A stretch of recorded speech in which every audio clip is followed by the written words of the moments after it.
அன்றன்றை காண என் தேவைகள் யாவையும் உம் கரம் நல்கியதே.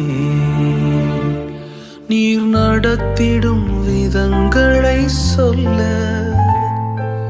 பூரண வார்த்தையே இல்லை. நீர் நடத்திடும் விதங்களை சொல்ல ஒரு பூரண வார்த்தை